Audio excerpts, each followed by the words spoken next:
Unfortunately, today we're used to seeing big ships in trouble on the news, captured in high definition and colour on TV cameras. But the truth is, film cameras have, by now, been around for some time, and they've captured some pretty stunning footage from history. All kinds of ships have met dramatic, and at times, tragic ends, many in front of cameramen cranking the handle and recording history for us to see decades later. On this channel, we've covered a lot of these bits of film and their unique stories. So today, let's revisit some of these incredible pieces of footage and witness truly amazing moments in time. Ladies and gentlemen, I'm your friend, Mike Brady from Oceanliner Designs, and here is some of the most amazing sinking ship footage ever captured on film.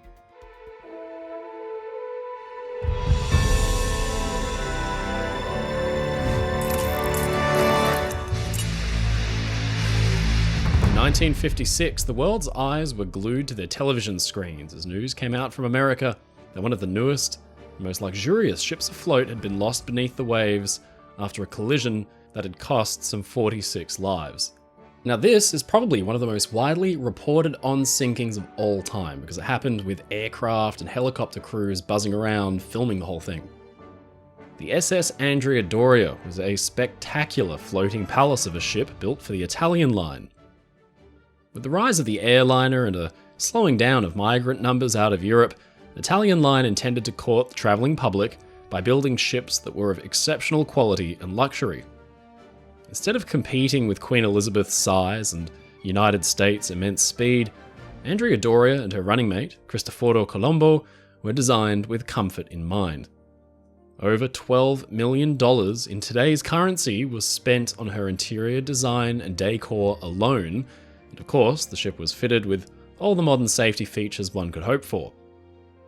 All of this glamour and luxury mattered for little when, in a dense fog on the 26th of July 1956, just 5 years into her service career, Andrea Doria was rammed amidships by the Swedish liner Stockholm, and she began to slowly sink.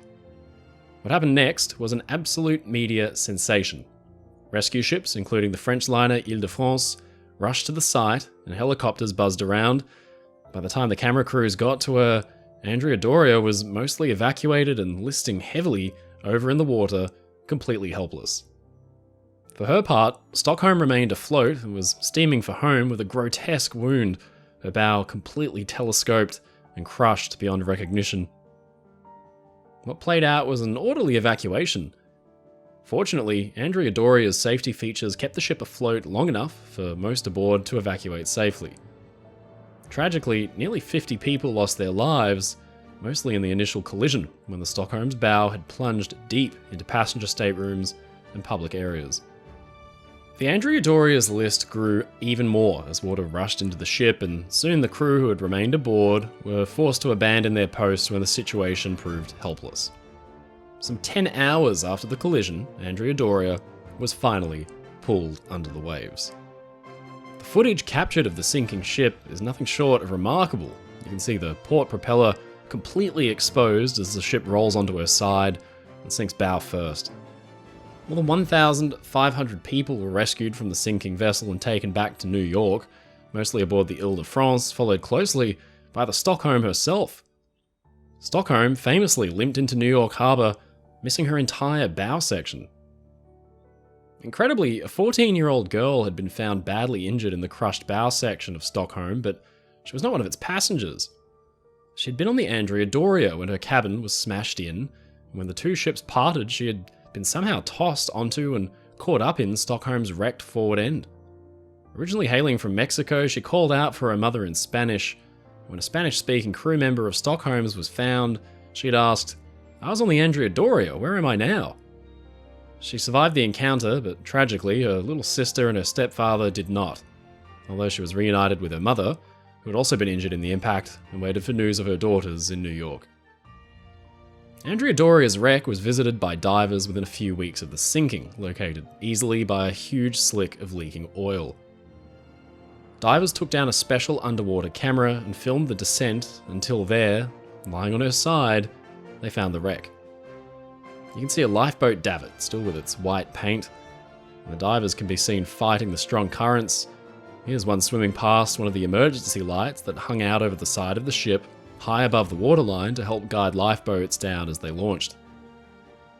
In the end, most of the fault for the Doria's loss was attributed to her own crew for having sped through the fog, ignored the laws of the sea as far as giving way, and not properly following radar procedures. In 2016, the underwater exploration company OceanGate completed a survey of the wreck using its Cyclops 1 submersible, revealing that the ship has decayed significantly and that the superstructure has almost completely collapsed. Now, just a few years before the Andrea Doria had been lost, a cargo ship had been battling its way through a very nasty storm. This was the C-1 class cargo ship named Flying Enterprise, built in 1944 as an American cargo vessel. After the war, she'd been sold off by the government to the Isbrandsten Company and used as a general cargo ship for about 5 years. In December 1951, she was steaming from Germany, bound for the US, when, on Christmas night, an enormous storm arose and battered the ship. She fared badly in the gale, and an enormous wave, possibly a rogue, smashed into her bow and cracked her hull. Flying Enterprise was carrying tons and tons of cargo, ranging from iron ore, coffee, and even 12 Volkswagen cars, and 10 passengers. But all now were in grave danger as the ship was smashed by monster waves and left drifting. Then, horrifyingly, the cargo shifted and the ship leaned over. 3 or so days later, the ship was listing way over to 45 degrees and a distress signal had been issued. The British vessel MV Sherborne arrived on station first, but incredibly, Flying Enterprise's Captain Carlson was reluctant to evacuate his passengers to a British vessel instead of an American one. The reasoning behind this isn't entirely clear.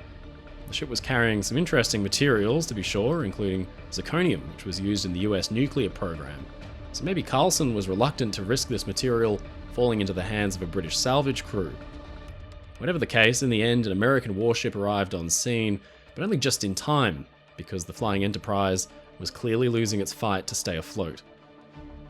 Attempts to tow the Flying Enterprise were made, but in the end, Captain Carlson abandoned his post, and she sank dramatically beneath the waves. The newsreel cameraman captured the whole drama as the superstructure began to dip below. She rolled onto her side, and her bow, still full of air, lifted high into the sky before being dragged down. One male passenger lost his life in the drama, and Flying Enterprise foundered some 300 miles, or 560 kilometers, off Cornwall. In the end, about a fourth of the ship's cargo was salvaged. Captain Carlson was hailed as a hero for his efforts to save the beleaguered ship, despite his strange reluctance to disembark his passengers aboard a British vessel. He was even given a ticker tape parade in New York. He died an old man and had his ashes scattered at Flying Enterprise's wreck site. And the whole drama presents us some of the most dramatic ship sinking footage ever captured on camera. Now, aside from the Andrea Doria, very, very few ocean liners have ever actually been captured sinking on film. But again, it was the 1950s that proved itself to be the decade for that kind of thing, when in 1953 the Dutch ocean liner Fontaine sank after colliding with a mystery object. Fontaine had been built just before the outbreak of the Second World War. A decently sized motor ship, she was powered by diesels and sat at around 10,500 gross registered tons and 520 feet, or 158 meters in length. The ship escaped the Nazi invasion during the Second World War and served as a troop ship for almost 7 years before finally being overhauled and introduced as a civilian ocean liner at the end of the war. Sailing from Amsterdam to southern and eastern Africa in 1953, the ship encountered some unknown underwater object. What this even was remains a mystery to this day, but it's thought to have been a reef, or even the remains of a half-sunken war wreck. Fontaine rumbled in the water and began to flood rapidly. Sinking by the bow, her captain ordered the boats uncovered and loaded with passengers. Fortunately, the Union Castle steamship Bloemfontein Castle was at hand to help with the evacuation, and all passengers were got aboard safely. Not only that, but a photographer aboard the ship managed to capture the final moments on film as the stricken Dutch liner plunged into the ocean and her stern rose dramatically up into the air. This was watched in stunned awe by Bloemfontein Castle's passengers and Fontaine's survivors who struggled to row their lifeboats in the choppy seas. In the end, all 234 passengers were evacuated safely in their 6 lifeboats in a calm and orderly manner over the course of just 1 hour, which is a pretty impressive effort. Flash forward from the 1950s to the year 1968, when a brand new, very modern roll-on, roll-off passenger ferry was caught in a particularly nasty storm and lost with 53 lives. Wahine was a gorgeously proportioned and superbly modern style of passenger and car ferry when first introduced in 1966. She was designed to carry passengers on the inter-island route in New Zealand, where the 2 main islands of the nation are separated by the notoriously volatile Cook Strait. Dozens of ships had been lost in this stretch of water, some with very serious loss of life. Wahine was so modern, comfortable, and big that her introduction resulted in the retirement of 2 much older ferries on the route. Just 2 years after her introduction, in April 1968, Wahine set out from Lyttelton for a normal overnight voyage to Wellington with 610 passengers and 123 crew on board. While she was underway, the unthinkable happened. 2 massive, violent storm fronts collided over New Zealand and merged, creating an extratropical cyclone which has stood as the worst recorded in New Zealand's history. Winds roared in at 275 kilometers or 171 miles per hour, tearing roofs off of houses and blowing trucks clean into the air. At sea, Wahine battled the wind and the waves, but with a huge swell and barely under control, the ship lost her radar and was pushed clean onto a reef. She slammed and dragged her entire 8,000-ton bulk along the reef, gouging out her steel plates and opening her side clear to the water. Passengers mustered and put on their life jackets, but outside, the winds howled and the sea was driven into spray. With the ship grounded fast and not in any danger of sinking, her captain dropped anchors and determined to try to cling to the rocks until the wind and the weather died down enough to effect a rescue. For around 6.5 hours, Wahine held there until she was swung around and blown into deeper water. She now began to list heavily into the pounding waves, and the captain had no choice but to order his vessel finally abandoned. Only the boats on the starboard side, closest to the water, could be lowered. But then, something horrifying happened. The first boat was capsized on launching and its occupants were thrown into the ocean and mostly lost. Life rafts were launched, but the tiny craft were no match for the towering waves, and many who clung to them were swept away. The ship rolled onto her starboard side and sank in only 28 feet or 12 meters of water. Groups of bedraggled passengers made their way ashore, frozen nearly solid by the wind and the spray. Some who made it ashore even died of exposure, simply waiting for rescue. Incredibly, all these scenes were captured on film as rescue ships arrived to reveal the pathetic hulk of the beautiful, modern Wahine stranded on the rocks, leaning hard over. Wahine was broken up where she lay and sold for scrap. In the end, it was found that some errors of judgment on approach to Wellington Harbour had been made. But crucially, if the captain had ordered the abandoning of his ship any earlier or any later, then more lives would have been lost because the storm was just that bad, and he had found the one time where it was relatively safest to abandon ship. Now, this next incredible bit of footage is extremely rare because it shows something really bizarre: the sinking of a lightship. These little vessels carried large beacons and lit the way for approaching ships, but it also often put them in harm's way. In August 1967, the Nuop lightship 83 was being towed for refit in the North Sea when she was somehow hit by a passing Polish tanker and began to take on water. The crew were evacuated, but then, thinking they could save their ship, the engineers and her skipper went back on board to do their best. A tow line was attached, but it was just too late, because the point of no return was reached, and the small ship rolled over onto her starboard side. A nearby vessel, potentially a British tug, captured the whole thing on camera, including these amazing scenes of the lightship's engineers and captain simply awaiting rescue sitting on the side of their capsized vessel. But in the end, after a 40-year-long career, the lightship slipped beneath the waves and was lost forever. Finally, we'll end on what is, in my opinion, probably some of the most incredible bit of footage ever taken of anything.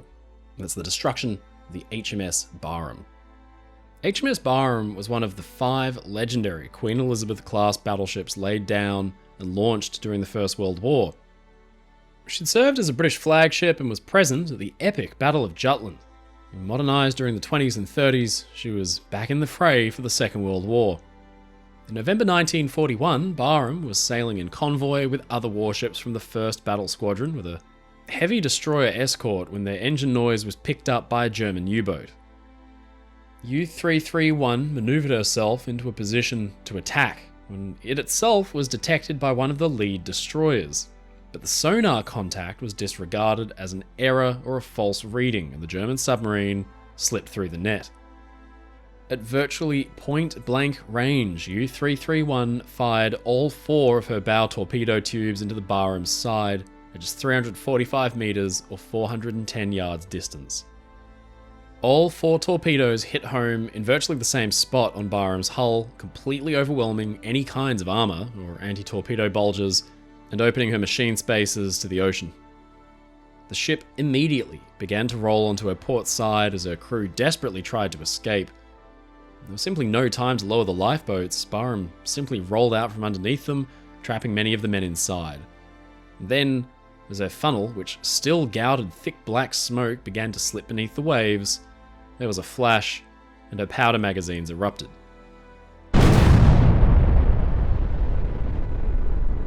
Like a volcano blowing out the side of a mountain, Barum simply disintegrated as her main magazines detonated. In a flash, hundreds of men who had still been clinging to the ship's side were simply vaporized, and horrifically some 862 men were lost with their proud ship. From the destroyer HMS Valiant, a news cameraman filmed the entire thing in one shot. But the world would not see this footage for years. The catastrophic destruction of HMS Barum was thought by the British Admiralty to have potential to be such a devastating blow to morale that any spread of its news was heavily censored. Several weeks later, next of kin messages were sent out finally, but any mention of the ship's loss was minimized, and even then, the letters included a warning not to discuss the vessel's loss. 3 months later, the Admiralty was at last forced to admit that the ship had sunk, but the newsreel footage of the explosion was kept under wraps until well after the war had ended, and it was at last screened to a curious general public. I said in a video once that as long as ships have existed, there have naturally been things for ships to run into, and obviously, one of those things is other ships. The results can be extraordinarily deadly, as we explored in our video of the Empress of Ireland, but sometimes the conditions are just right and lives can be saved. Fortunately, the results of one such collision were actually filmed back in 1914, and it's really dramatic stuff. The SSI Owen was a small steamer built in 1912, some 6,500 registered tons and just over 407 feet or 124 meters in length. No giant by any means, but a steady, reliable ship in a class of 8, each named for a US state. They would link the US mainland and Hawaii, regularly ferrying out refrigerated cargo from the west coast. Her early career was fairly straightforward, using her 490,000 cubic feet of storage space to ship exotic goods like pineapples and sugars back from Hawaii. But then, the most dramatic thing happened in October 1914. This time, the ship was steaming out of New York, since the Panama Canal had opened, allowing trade with the eastern seaboard as well. Owen was steaming at a decent clip through the entrance of the Ambrose Channel, the dense sea lane that leads into New York and New Jersey. Now, this is a tightly packed, busy bit of water, only 5.8 miles or 9.5 kilometers across at the entrance. Now, that might sound big to us landlubbers, but to a ship's crew, it's almost as narrow as it gets, with little margin for error. You can only imagine how tough it would be to navigate if you couldn't see ahead. Well, that October day, as Owen steamed through the channel for open ocean at speed, a dense cloud of fog had rolled in and totally obscured visibility. Now, in situations like this, it was considered the best thing for ships to slow right down, but to continue moving ahead to maintain something called steerage way, which is just enough water rushing over the rudder to ensure that the ship could actually turn. Now, at a dead stop, a ship is effectively uncontrollable, and it could easily drift into a lee shore, that is, nearby coastline, in the direction that the wind is blowing. Now, Owen's skipper, Captain R. Pearson, didn't seem to slow down a bit. Instead, he set about customarily blasting his whistles at intervals to warn of his approach. But then, out of the fog ahead, there loomed another ship. It was the small passenger steamer SS Metapan. Metapan was a combination cargo passenger liner run by the United Fruit Company, about 3,000 tons smaller than Owen. The ship was entering the channel for New York loaded with fruit and South and Central American passengers, but unlike Owen, she was actually stopped dead in her tracks, waiting for the fog to pass. With 300 yards or 250 meters between them, a collision should have been totally avoidable. Metapan blasted her whistles, but Owen kept on coming, seeming to ignore the danger.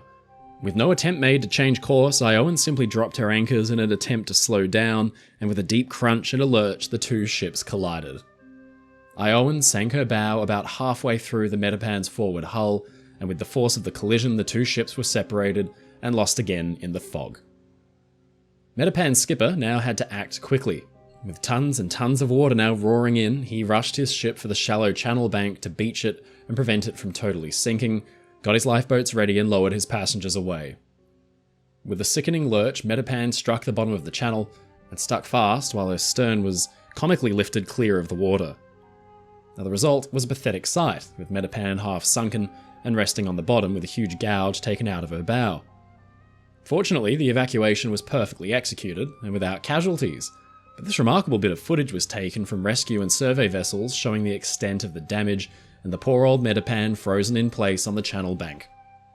Now this is a fairly obscure event, so I haven't been able to track down the results of the accident, but passengers and crew blamed Owen for not slowing down or changing course when the ships had spotted one another.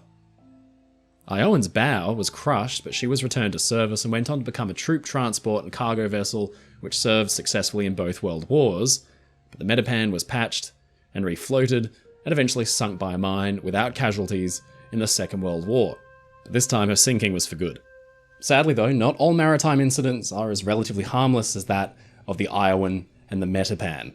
Captured on film in 1954 is the overturned hull of a Japanese ferry, the ship called Toya Maru, and this is one of the worst peacetime maritime disasters of all time. Toya Maru was built in 1947, part of an effort to rebuild Japan's merchant fleet. Japan's navy had been simply shattered by the Second World War. In fact, of all the nation's dozens and dozens of big passenger ships from before the war, only two had survived, including the Hikawa Maru, which is today moored in Yokohama as a museum ship. Toya Maru was no giant, but she was new and she was modern, almost 4,000 registered tons and 390 feet, or 119 meters long. Now, the ship was a ferry designed to link a railhead between Japan's two main islands, from Aomori and Hakodate. It was a 4.5-hour trip, 55 kilometers, or 33 miles of which would be through the Tsugaru Strait. Now, Toya Maru was a new style of ferry, the roll-on, roll-off ferry, which we've covered on this channel before. Suffice it to say, this style of ship had a bit of a troubled beginning because they relied on cars being able to drive straight into the hull, resulting in poor watertight subdivisioning, allowing easy access, and huge doors that were a natural Achilles heel in the design. Now, the Tsugaru Strait is a particularly rough bit of water, essentially an open sea, given the nickname of the woman who calls the storm. And in 1954, 7 years into Toya Maru's career, the strait would live up to that moniker with deadly accuracy. Japan's typhoons are wild, raging storms that roar in, causing devastation. But they are not short-lived events. Rather, they tend to hang and mope around, sometimes blowing over the mainland, and other times swinging wildly out to sea. Typhoon Marie had smashed through the main island of Honshu in September 1954, and then lay offshore in the Sea of Japan. Toya Maru was maintaining her usual busy schedule, an important one given the need to link the two main Japanese islands, but on September 26th, her departure from Hakodate was delayed as her captain observed and predicted the path of the typhoon. It was predicted to hit the Tsugaru Strait and blow clean through sometime around 5 p.m. Now, another ferry's trip was cancelled entirely, so that ship's cars and passengers were instead loaded aboard Toya Maru as well, and the ship sat waiting for a chance to cross all day. Hours later, at 5 p.m, the weather had begun to clear as predicted, and Toya Maru's captain assumed the typhoon had passed safely through the area. The ferry completed loading, made steam and set off for Aomori, and tragically, Toya Maru's captain was misinformed. Typhoon Marie had somehow picked up strength and power in its time through the Sea of Japan, which was unusual. It was now an extratropical cyclone with winds howling through at incredible speeds. It hadn't cleared the strait at all, and instead it was going to remain in place an entire day. Toya Maru was going to steam right into the heart of it. Sure enough, conditions got gradually worse. With the wind picking up, the ferry's captain must have realised his mistake. Less than half an hour after leaving, he decided to wait for the typhoon to calm and anchor his ship near Hakodate port where they'd just left, which was a simple enough manoeuvre in calm weather, but a tall order in a storm.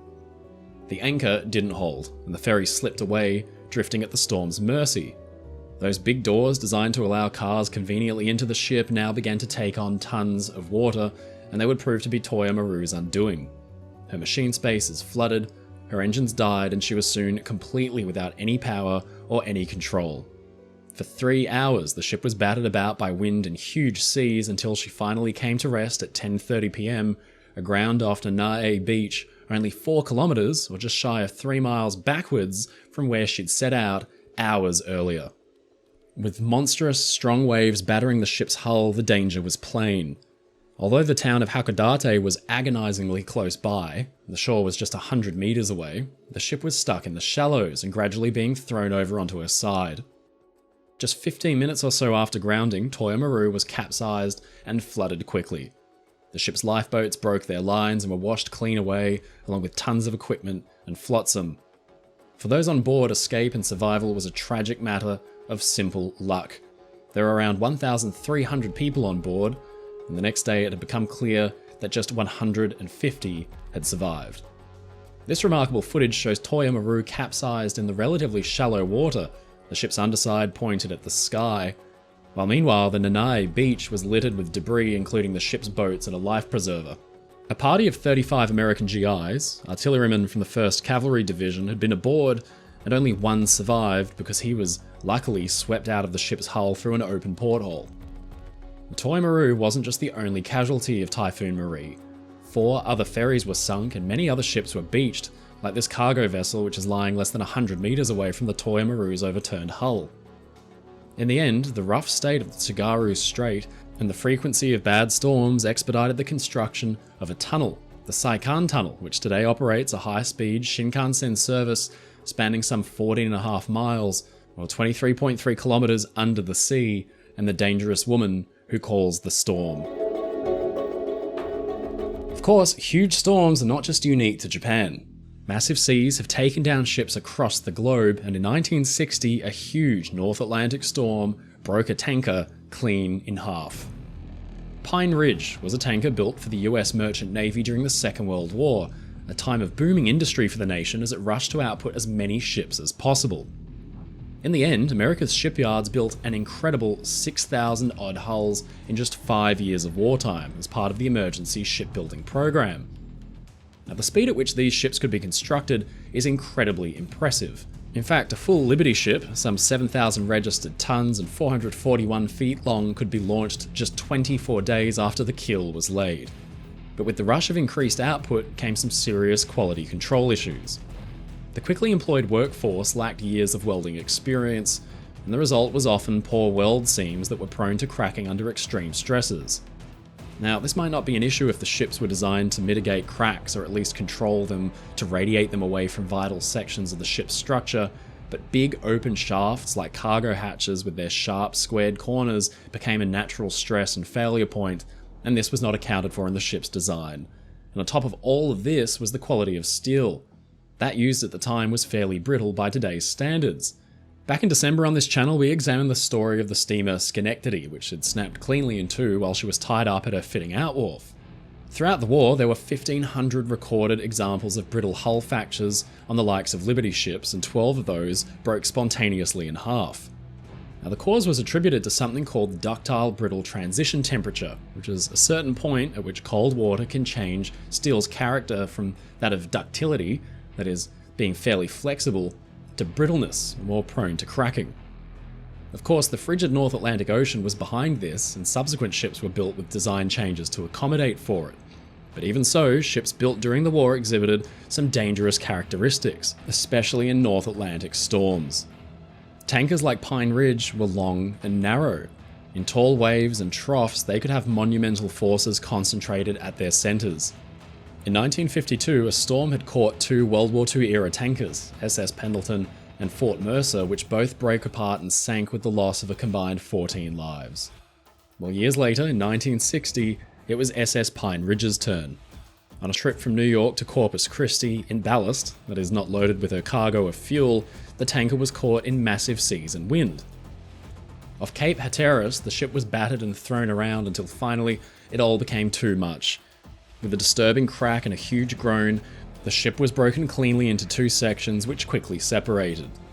The bow section, with 8 men, including the ship's captain, sank, and the men were lost in the storm. But curiously, the stern section's watertight bulkheads held up, and the 28 men aboard anxiously awaited rescue. After the dangerous conditions had died down, this incredible footage was taken, showing the weird side of Pine Ridge's decapitated stern section floating dead in the water. Fortunately, the majority of the ship's crew was rescued by the aircraft carrier USS Valley Forge. The ship's stern was found to be in a good state of seaworthiness and was towed slowly home at just 3 knots, eventually making it into Newport News shipyard with her flag flying at half-mast out of respect for her 8 lost men. The shipbuilders at Newport News got to work, and the stern was welded to numerous other components to make a real Frankenstein's monster of a ship. The forward bow section of the T2 tanker Redstone, and the midship section of the T3 tanker Sachem. The result was a new ship named Meadowbrook, which returned to service 2 years after the disaster to enjoy another 20-odd years at sea before scrapping in the 1980s. Finally, we'll return to the waters off of New Jersey, which is a real hot spot when it comes to maritime incidents and disasters. Here in 1934, passers-by and residents were drawn out in their thousands by the horrible sight of an ocean liner burning stem to stern on their doorsteps. Captured on camera for the world to see, the liner Moro Castle was a scorched and tangled wreck, almost within spitting distance of onlookers on the shore, and 137 of the vessel's passengers and crew were lost. How the Moro Castle came to be in such a sad state is a fascinating story that begins some 4 years earlier, in 1930, with her construction and launch. Built for the American Ward Line, Moro Castle was an intermediate passenger liner of 11,500 gross registered tons, with a 480-foot or 146-metre length, and turbo-electric propulsion that could drive her through the water at a steady 20 knots. With a capacity for around 490 passengers, Moro Castle was designed to quickly and efficiently carry holidaymakers and business people, mail and general cargo alike, to Cuba from the US mainland. The route was a popular and profitable one, so Moro Castle and her sister Orient were built with luxurious standards in mind, with 2 classes for passengers, featuring elaborate lounges, sumptuous cabins and clean, elegant public spaces. The ship was the latest thing in technology, equipped with direction-finding navigational systems, and eventually a gyro compass and echo-sounding equipment, making her a vessel ideal for navigating those difficult waterways on the approach to New York. Morrow Castle was capable of making the voyage to Havana in under 60 hours. For 4 years, she had a happy career, doing well for her owners and providing American travelers the rare treat of enjoying a drink in public in lieu of Prohibition's alcohol restrictions. But all of that came to a crashing and dramatic end in September 1934, when the ship was making her return voyage to New York from Cuba. On September 5th, as the ship steamed away from Havana with 549 people on board, the weather began to turn, and by the 7th, as the ship was trundling along up the eastern US coast, heavy rain had rolled in, and big swells began to make Morrow Castle pitch and roll. That night, the ship's captain, Robert Wilmot, had had his dinner inside his cabin, but crew and officers were shocked shortly afterwards when he suddenly died of a heart attack. It was an incredibly ill omen for the usually happy ship, and just a small portent of the horrors to come. Morrow Castle's chief officer, William Worms, assumed command, and the ship continued on as the winds and the seas picked up. All seemed well as the ship approached the entrance to the channel that would take her to New York City, and with just 8 miles or 13 kilometers to go, at 2:50 a.m. on the morning of September 8th, a passenger complained to steward Daniel Campbell that he smelled smoke. They were in the smoking room at the time, but with not much else to do to pass the time, Campbell began to hunt for the source of the smell, and then, in the first-class writing room on B-deck, he spotted smoke pouring from out of a small locker that held paper, pens, and uniforms. Now, Campbell got hold of a nearby fire extinguisher and opened the locker to try to put the fire out, but instead, it surged with the influx of oxygen. By the time the bridge was made aware, several crewmen were throwing buckets of water into the locker to try to stop the blaze as passengers looked on. Alarmingly, the flames began to flicker down, out of the locker, and onto the carpet and the lush drapes of the writing room, rising up to the ceiling and beginning to rage out of control. Soon after, the room had to be evacuated, and as crewmen struggled with a fire hose and hydrant, the fire raged white hot. They couldn't know it at the time, but it was being fanned by the ship's comprehensive ventilation system, usually a blessing for ships operating in hot tropical climates, but up top, where the wind and heavy seas were raging, huge volumes of fresh air were being vented down to fan the flames. Moro Castle's elegant wood panels and sumptuous furnishings were gobbled up by the fire as it quickly spread, and by the time an indicator panel on the bridge lit up to show the presence of flames, it was already too late. As the fire spread throughout the ship, crews at fire hydrants and hoses were dismayed when their water pressure vanished because the system was overwhelmed by the sheer number of hoses in operation at the same time. With the ship burning out from under his feet, acting Captain Worms knew that he only had a little time to act. He wanted to beach his ship on the nearby Jersey shore, but soon the main switchboards throughout the vessel had been burnt out and the power cut out completely. Then the lines leading the ship's wheel and telemotor to the steering gear and rudders were burnt, and all control over the vessel and the huge swell was lost as well. Now lit brightly like a beacon in the dark, Morrow Castle drifted and burned as passengers and crew desperately tried to get lifeboats over the side and away. Only 6 of her 12 boats could be launched against the terrible listing and rolling of the ship in those huge seas. The next day, at about 7:30 p.m, New Jersey residents were stunned to see the hulk of Moro Castle wash up on their doorstep, still smouldering in the darkening evening light. The ship had burned completely through with such incredible speed that passengers had become cut off from escape and were forced to make a terrible decision: burn or jump. Swimming in those conditions was a near impossibility, but still, passengers and crew were forced to jump for their lives, leaving whatever clothes or possessions they had at the ship's stern railing. Morrow Castle loomed large over the Asbury Park beach, and she smoked and hissed as the fire continued to glow hot. 135 passengers and crew were lost in the disaster from the complement of 549, a toll which could have been far higher were it not for a rescue effort from a handful of passenger ships and smaller boats which braved the big swells. This incredible footage was shot from the nearby town of Asbury Park, where the Morrow Castle had beached herself. Thousands came out to see her, and camera crews captured terrifying footage of the charred corpse of this once proud ship. Now, Morrow Castle deserves a much bigger and more comprehensive retelling, something I'm keen to do on this channel in the future. Suffice it to say, the subsequent inquiries and investigations have sparked well-founded conjecture and conspiracy theories ever since. How exactly a fire came to break out inside a locked cupboard in the middle of the night was, and still is, unknown, but the fire was eventually dismissed as something of an act of God. William Worms, the chief officer, and others were charged with negligence, but they had their charges thrown out on appeal. The details surrounding the events leading up to the fire, the captain's untimely and unexpected death, and the outbreak itself are murky and very ominous. Captain Wilmot had died after eating his dinner and complaining of stomach pains, but he'd also supposedly claimed earlier that some unnamed person on board the ship had meant him harm. Chief radio operator George Rogers was hailed as a hero of the disaster. He told investigators that his assistant was the likely culprit, but with a lack of evidence, the investigation met a dead end. Shockingly, years later, Rogers was involved in a bizarre plot when his commanding officer, Lieutenant Vincent Doyle, was blown up by a mysterious package. The investigation into this crime brought Rogers' criminal past to light, which included poisonings and a spate of mysterious fires. Now, Rogers got a 20-year sentence for the attack on Doyle, who survived, albeit with permanent disabilities, but he only served 4 years. He was later found guilty of the bludgeoning murder of his neighbours, and he died in prison. Doyle maintained for years that he thought Rogers had set the fire aboard Moro Castle. Today, many think that Rogers was behind the Moro Castle's loss, but the fact is that all evidence was destroyed by the fire itself as it swept through the ship, fueled by that highly flammable interior decor, the glued timber and the shiny wooden veneers. The crew's handling of the fire was found to be incompetent, and it's largely to blame for the number of lives lost, although, in their defence, the outbreak of a blaze, in the middle of a storm at sea in the dead of night, is a difficult set of circumstances to work with. The idea of arson on the part of Rogers is an attractive one, But a former engineer also put forward the theory that the blaze was the result of overheated uptakes, those large pipes that funnel smoke from out of the ship's boilers and into the tall funnels. With the rush of fresh air thanks to the storm, it was, he thought, likely that the uptakes had overheated and glowed red hot, that the cabinet in the writing room was just close enough nearby to the uptakes and the fire was caused by the transfer of heat.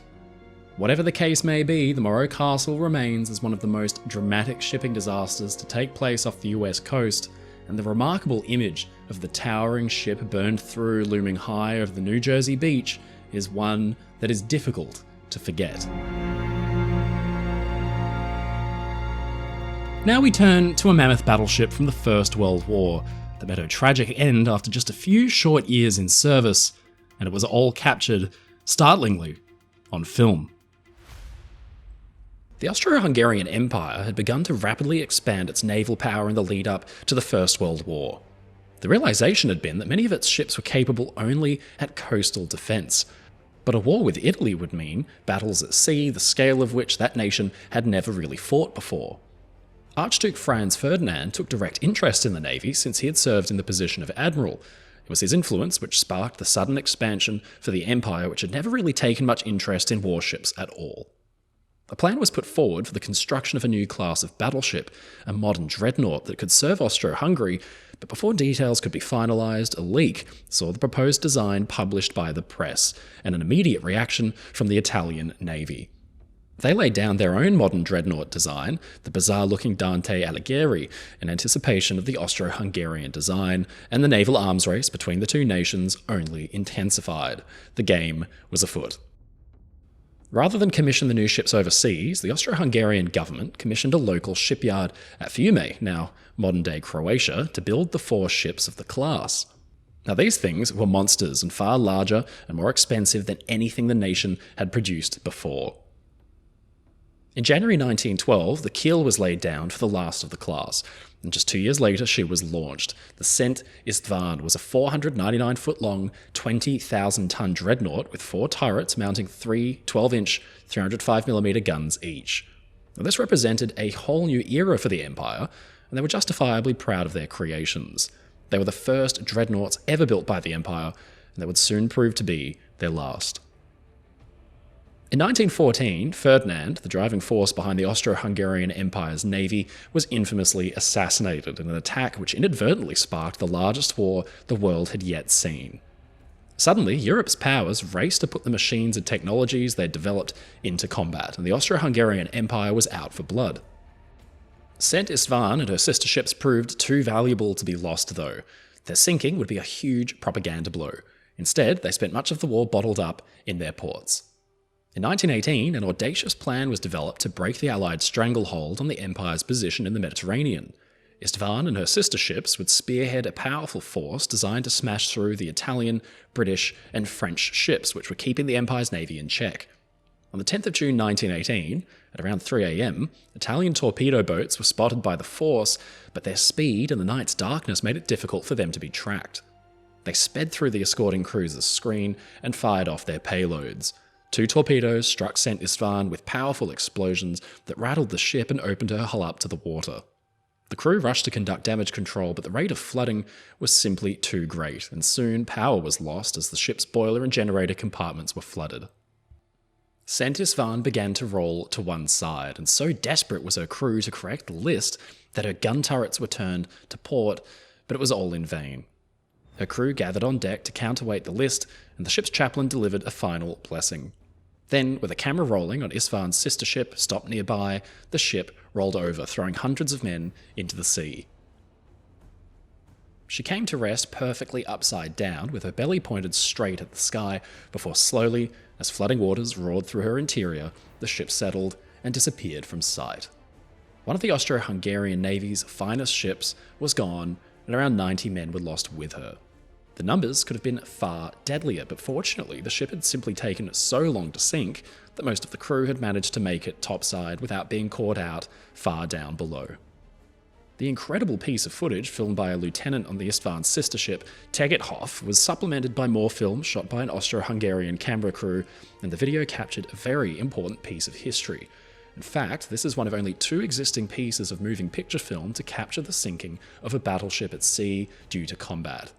The devastating loss of the Isstvan rattled morale, and the raid on the blockade was called off. The Austro-Hungarian Navy spent the rest of the war mothballed in their harbours, and with the end of the conflict in November 1918, the empire itself collapsed. Interestingly, the Italian torpedo boat, which had sent her to the bottom, the MAS-15, still exists today on display in Rome, but arguably the most important legacy of the warship is the film footage which paints a captivating picture of the mighty dreadnought's final moments. Not all casualties of war were intended targets, though. A few ships have found themselves in exactly the wrong place and time with devastating consequences. One of these has been almost forgotten to history, but the toll in human lives caused by its sinking is enormous, with nearly 3 times as many people lost as were killed when Titanic sank. The Kanga was a ferry completed just before the outbreak of the Second World War in 1939. The ship was very small, only about 2,100 tons, and designed to service the myriad waterways around the northeast of China, where the mainland is hugged by islands like Zhoushan. The little ship survived the Second World War unscathed, but all throughout, China itself was suffering intense political upheaval. The Civil War saw China's Communist Party engaged in a bitter war against the old government, and soon the Communists began to make huge territorial gains. In 1948, their advance on Shanghai and its surrounding areas was so rapid that civilians were desperate to flee. The ferry, designed only with a maximum capacity for around 1,200 people, was absolutely crammed, with perhaps as many as nearly 4,000. The exact number can never be known because despite the existence of an official passenger manifest, the sudden rush of desperate and panicked civilians resulted in the embarkation of hundreds and hundreds of stowaways and their families. Kanga set off for Ningbo on a voyage of around 112 miles or 182 kilometers, but then, while underway, there was a tremendous explosion that rent the ship in half and sent her to rest awkwardly on the shallow bottom in mere seconds. The sudden explosion and rapid inrush of water caught hundreds completely unawares, with the result that there was absolutely no chance of escape. A news camera captured scenes as salvagers attempted to rescue the living and retrieve the dead, but it was an enormous job. This tiny ferry had sunk with a death toll sitting at around 3,000 souls. There were only 700 survivors. The dramatic footage captured Kanga stranded on the bottom with her upper works protruding above the surface of the water. But what had so violently exploded that the ferry had broken apart? Well, tragically, it seems that a Japanese mine laid years before, during the Second World War, had remained adrift and armed, that Kanga had struck it and gone up, with the result that this tiny Chinese ferry stands today as one of the deadliest peacetime maritime disasters in history. Remarkably, Kianga's hull was salvaged, repaired, and rejoined. The ship actually went on to have a 24-year-long career before being broken up for scrap. But the story of the little ship and the terrifying footage of her loss stands as a tribute to the hundreds of lives lost the day Kanga found itself in the wrong place and the wrong time. Now we come to one of the most famous ship sinkings of all time, but not because of the number of lives lost. In fact, nobody died in this disaster at all. Instead, what makes this ship sinking so special is that the dramatic footage captured on film shows in full colour the process of a large passenger ship sinking from start to finish. This is the story of the legendary Oceanos. Oceanos began her career as the French liner Jean Laborde, one of a handsome class of ships designed to connect France and the tiny island nation of Mauritius, far off the coast of eastern Africa. Mauritius had once been a French colony, but despite more than a century of British rule, it still had strong French ties. Jean Laborde was a small but modern liner, around 14,000 tons and just over 500 feet or 153 metres long. Over the course of a few decades, Jean Laborde served under a string of new owners until finding herself under the control of Eperatiki Lines, a Greek operator of cruise ships whose post-war business model essentially centered around the idea of converting old liners for Mediterranean cruising. They bought the old French liner and renamed her Oceanos in 1976. Years later, in August 1991, the ship was chartered for a cruise out of South Africa from East London to Durban, but she almost immediately ran into rough weather and strong headwinds. Being lashed by 40-knot gusts and enormous waves, the little cruise ship forged ahead, pitching and rolling madly. With conditions worsening and the ship being battered by the ocean, there came panic from crew as flooding was discovered deep in the Oceanos' bowels. Constant impact from huge waves had damaged a critical pipe, which now began to allow water to surge in through the hull and throughout the lower compartments. Suddenly, the ship's engine room was overwhelmed, and Oceanos lost power. This remarkable footage, taken from a news helicopter, shows Oceanos as she slowly began to succumb to the waves. The previous night, the ship's crew failed to alert passengers to the severity of the situation, and then even saved themselves without lowering the lifeboats. It was one of the entertainment staff, Moss Hills, who coordinated an evacuation that saw every single passenger safely taken away from the ship, first by boats, but later by rescue helicopters which winched people to safety. Cameras rolled from above as the empty Oceanos began to settle by the head, empty of passengers and crew, but still a tragic sight as she was swallowed up by the massive swells. Water burst through doors and windows and began to pull the ship under until at last her stern swung skywards, pointed dramatically at the sky, and then roared under with a huge rush of air and dust from deep inside the ship. Moss Hills and the other entertainment staff members were quickly recognised for their bravery, while Oceanos' captain and crew came under intense media scrutiny for their part in abandoning ship before passengers even knew what was happening. The news footage of Oceanos' sinking gives us a very rare and deeply poignant look at a ship in its final moments in full and vivid colour. For all the famous and big-name ships that have sunk on film, there are plenty of lesser-known ones that have done so as well. Take, for example, the SS Ratia of the Hamburg America line. Built in 1883, this small German liner was originally one of a class of 4 350-foot-long liners capable of transporting around 900 passengers across the Atlantic. She was sold to the US government, rebuilt, and by 1916 was known as the US-AT Sumner for use as a transport with the US Army. That year, Sumner was steaming off New Jersey when she was caught in horrible weather. Battered and thrown around by the waves, the ship slammed bodily into Barnegat Shoals. At first, the ship was only stuck on the rocks and there was hope that she could be refloated at high tide, but the punishment didn't end there. With the seas still surging and the ship stuck fast, Sumner's back was dramatically broken. This rendered Sumner a total loss, and there was simply no hope for her. In fact, there wasn't even time for salvage. The relentless force of the ocean broke the ship up entirely, and she was gone soon after. Another series of disasters that was regularly filmed back in the day were collisions. The busyness of some of the inlets and waterways leading up to some of the world's biggest ports resulted in some pretty catastrophic incidents. In 1937, the freighter Edward Luckenbach was making its way along the Columbian River when, in a harsh rainstorm, she shuddered and trembled momentarily before continuing on her way. To her horror, her crew discovered they'd actually collided with the Italian vessel, the Feltre, which had quickly sunk to rest on the riverbed. Luckenbach, for her part, had her bow smashed in and limped along before her crew temporarily beached her to prevent a full sinking. The Feltre sunk to the bottom, a tug and another steamer came alongside to safely evacuate the more than 40 people on board. Just over 10 years earlier, in 1926, the pleasure steamboat Washington Irving was the flagship of the Hudson River Day Line. Built in 1913, the classic-looking riverboat ran a regular service between Albany and New York City until the fateful day she was sunk. In a dense fog, the Irving set out as usual, but her crew struggled to see through the thick mist. With her whistle ringing out a shrill sound, the steamboat slowly felt her way ahead when suddenly the inevitable happened. A Moran Company tug surged out of the fog hauling 2 massive coal barges. One of the barges, with an enormous momentum behind it, slammed straight into the Irving's hull and hauled it. The steamboat's captain, realizing the end had come, jammed the boat's whistle so it sounded all the way through. Other boats from all around could hear the shrieking steam whistle and headed towards the scene of the accident. In the end, around 200 passengers were safely evacuated, but the Irving was filmed sunk down to her superstructure, a truly pathetic sight.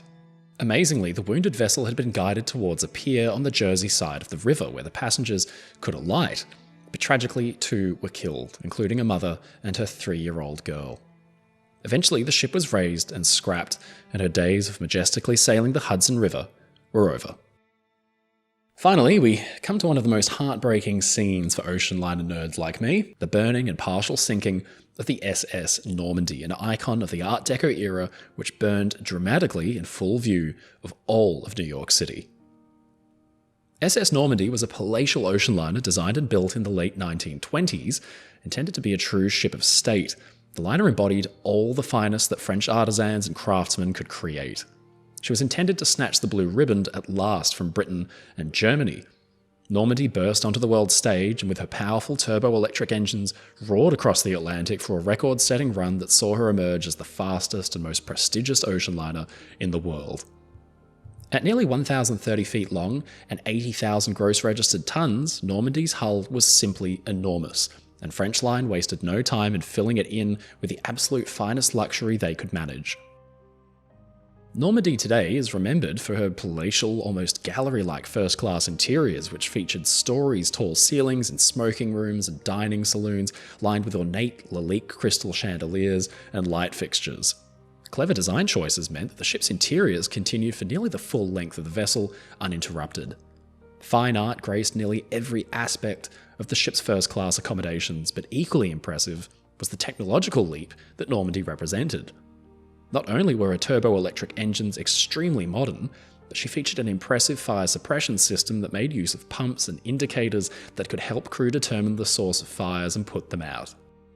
The ship had been largely designed by a genius Russian émigré, Vladimir Yorkovich, who, like other forward-thinking marine architects like William Francis Gibbs of the SS United States, well understood the danger of fire at sea and was committed to ensuring that his magnificent ship could never burn. With the outbreak of the Second World War and the Nazi invasion of France in 1940, the world's great ocean liners were frozen seemingly in fear, with many seeking shelter in neutral American ports. The SS Normandy remained tied up at French Line's Manhattan Pier 88, flanked by her rivals Queen Mary and the new Queen Elizabeth, for months.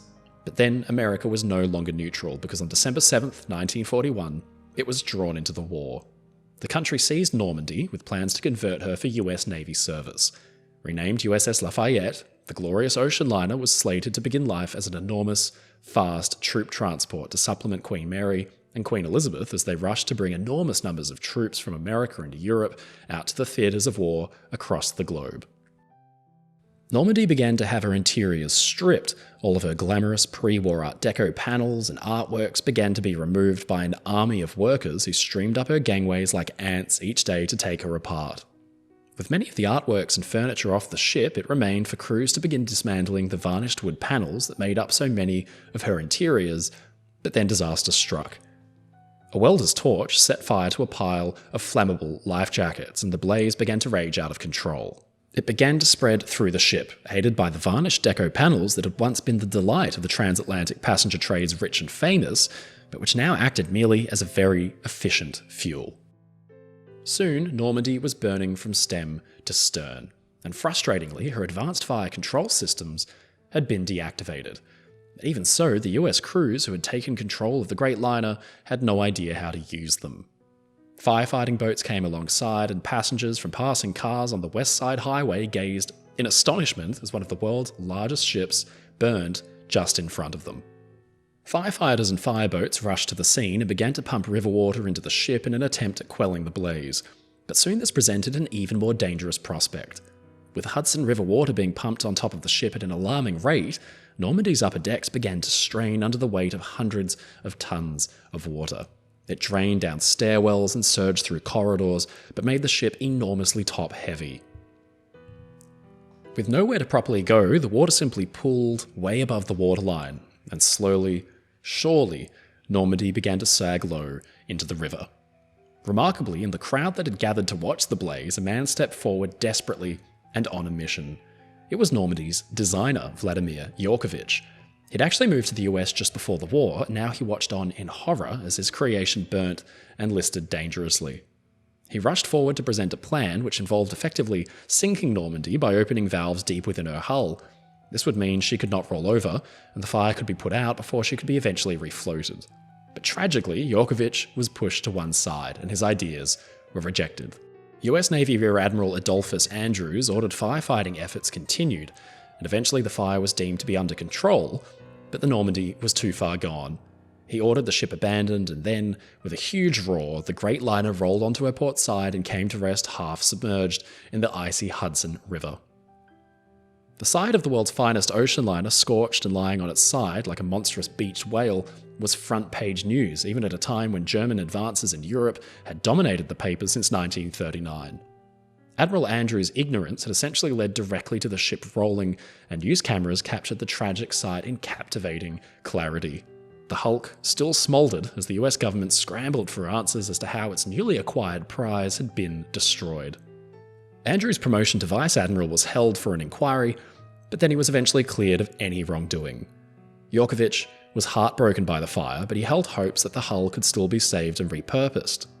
He worked directly with US officials as part of the salvage operation, but then he suffered a second heartbreak. Inspection revealed further damage that meant salvage would make no economic sense.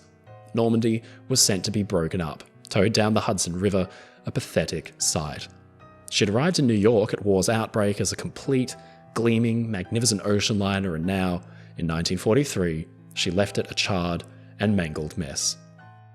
It's a painful story for ocean liner buffs because we all like to imagine what might have happened if she had survived the war. But fortunately, a lot of the ship's magnificent interiors and furniture pieces survive today on display in museums around the world. Painful though it may be to watch, the film camera footage of Normandy burning on her side is some of the most fascinating, grotesque moving picture of its kind, and the enduring legacy of the SS Normandy is that she became yet another ship sinking captured on camera.